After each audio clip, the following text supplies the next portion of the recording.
General industrial oriented ట్రైనింగ్కి క్లాస్లో చెప్పిన క్లాసెస్కి డిఫరెన్స్ అర్థమై ఉండే.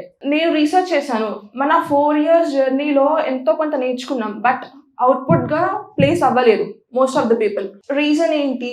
మనం అప్ స్కిల్ అవ్వలేదు, మనం ఆ లిమిట్ రీచ్ అవ్వలేకపోయాం.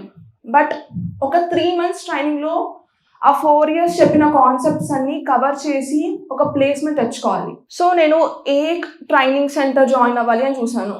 ఫస్ట్ నేను చెక్ లిస్ట్ చేసుకున్నా.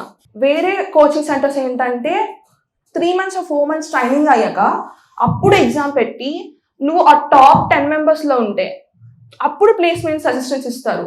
అది కూడా ఏంటి, లైక్ మన క్లాసెస్ లాగా ఒక 30-20 members ఉండరు, 100-300 members ఉంటారు ఆ కోచింగ్ సెంటర్స్లో.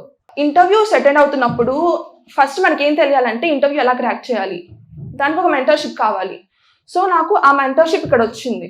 మీరు ఓకే ఇంటర్వ్యూస్ ఫెయిల్ అవుతున్నారు, ఎందుకు ఫెయిల్ అవుతున్నారో తెలుస్తుంది అది మీరు అటెండ్ అయ్యాక. బట్ ముందే మనకు ఒక మెంటర్షిప్ ఉంటే మనకేం తెలుస్తుంది, మిస్టేక్స్ ఎలా రెక్టిఫై చేయాలి, మిస్టేక్స్ ఎలా చేయకూడదు అని తెలుస్తుంది. సో ఆ అసిస్టెన్షిప్ ఇక్కడ ఉందన్నమాట.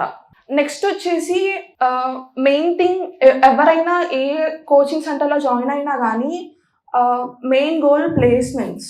మీరు చూసుకున్నట్లయితే కోడ్9 ఇన్స్టా పేజ్ కానీ, యూట్యూబ్ పేజ్ కానీ, లింక్డ్ఇన్ కానీ ఎక్కువ ప్లేస్మెంట్స్ పోస్ట్ చేస్తుంది ఈ కోచింగ్ సెంటరే, అంటే నేను అబ్జర్వ్ చేస్తున్న దాని ప్రకారం. అండ్ వేరే కోచింగ్ సెంటర్ చూసుంటే that's a fake promises I could say based on my research. Salary ఎంత మీది? యా 4.5.